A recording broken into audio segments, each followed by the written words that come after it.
जय श्री कृष्ण सभी को। राधे राधे। तो आज की कथा में हम कार्तिक मास की 13वां अध्याय की कथा का श्रवण करेंगे, जिसमें जलंधर का राहु को शिव जी के पास भेजने की कथा बताई गई है। नारद जी बोले, हे राजा प्रथु, उस दानवेद्य राजा ने अपने विधि पूर्वक मेरे पूजन सत्कार करके हंसकर कहा, हे ब्राह्मण, आप कहाँ से आए हैं? क्या कहीं कुछ अद्भुत वस्तु देखी है जिस कारण से आप आए हो? आज्ञा करिए। नारद जी बोले, हे दैत्येंद्र, हे कैलाश पर्वत पर गया था, वहां पे पार्वती जी के साथ बैठे हुए शिव जी को देखा।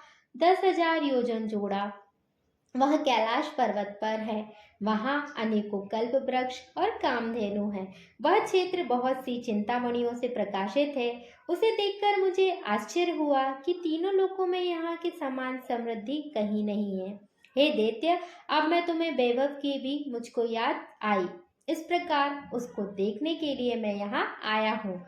तुम्हारे ऐश्वर्य को देखकर ऐसा लगता है कि त्रिलोकों में तुम्हारे समान भाग्यशाली और कोई नहीं है। फिर भी कोई स्त्री के रत्न के बिना इस तुम्हारी सिद्धि को देखकर विचार करता हूँ कि महादेव जी के समान सुखी कोई त्रिलोकी नहीं है।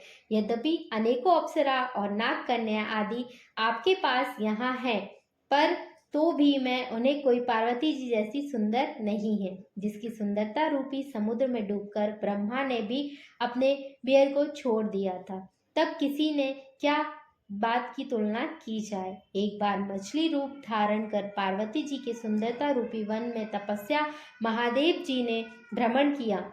सृष्टि रचयिता ब्रह्मा जी ने पार्वती जी जैसी अनेक अप्सराओं को पैदा किया, परंतु उनके रूप के समान कोई दूसरी अप्सरा पैदा ना हुई। स्त्री रूप रत्न के भोगने वाले महादेव जी का वैभव सर्वश्रेष्ठ है, जबकि सब कुछ होते हुए भी तुम्हारा वैभव वैसा नहीं है।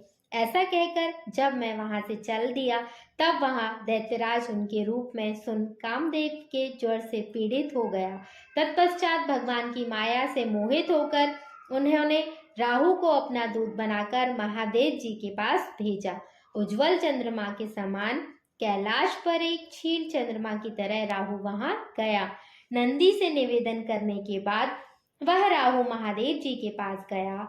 तब शिव जी ने पूछा। वह राहु बोला, हे ब्रजराज त्रिलोकी, हे स्वामी, हे रत्नेश्वर, जलंधर की आज्ञा सुनो। शमशान निवासी, हारों की मालाधारी दिगंबर, तुमको हिमालय की बेटी ऐसी सुंदर स्त्री किस कारण से मिली? मैं रत्नों का स्वामी हूँ। पार्वती जी स्त्रियों में रत्न में मेरे ही योग्य हैं। तुम जैसे नंगे जटाधारी भिखारी के योग्य नहीं है।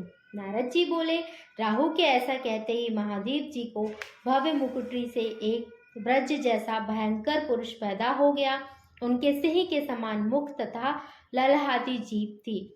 उसने नेत्रों से ज्वाला थी। उसे अपनी ओर खाने के लिए आते देख राहु डरकर भाग गया, परंतु बीच में ही आकर उस पुरुष ने उसे पकड़ लिया। जब वह राहु को पकड़कर खाने लगा, तब शिव जी ने उसे मना किया कि यह मारने योग्य नहीं है, यह दूत है और पराधीन है, इसे छोड़ दो। शिव जी के यह वचन सुन उस पुरुष ने राहु को आकाश में छोड़ दिया। फिर महादेव ने उस पुरुष से प्रार्थना की। वह पुरुष बोला, मुझको भूख लगी है, हे देव, मैं क्या खाऊं? मुझे आज्ञा दो। शिव जी बोले, तू अपने हाथ पैर का मांस खा ले। नारद जी बोले, शिव जी की आज्ञा से उस पुरुष ने हाथ पैर का मांस खा लिया, केवल सिर का ही बाकी रह गया। यह देखकर शिव जी ने उस पर अत्यंत प्रसन्न होकर उस भयंकर पुरुष से बोले, हे कीर्तिमुख, तू सदा मेरे द्वार पर रह। नारद जी बोले, उसी दिन से वह कीर्तिमुख शिव जी के द्वार पे रहने लगा। जो पहले कीर्तिमान मुख पूजन नहीं करते थे, उनका पूजन प्रथा होता था। कीर्तिमुख द्वारा फेंका गया वह राहु बर्बर स्थल पर जाकर गिरा, इसलिए वह बर्बर नाम से प्रसिद्ध हुआ।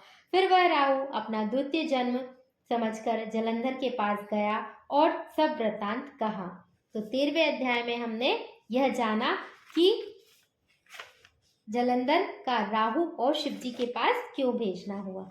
आगे की 14वें अध्याय की कथा सुनने के लिए चैनल से जुड़े रहिए और कमेंट बॉक्स में राधे राधे लिखें। वीडियो अच्छी लगी हो तो लाइक करें और शेयर करें और चैनल को सब्सक्राइब करें। जय श्री कृष्ण सभी को। राधे राधे।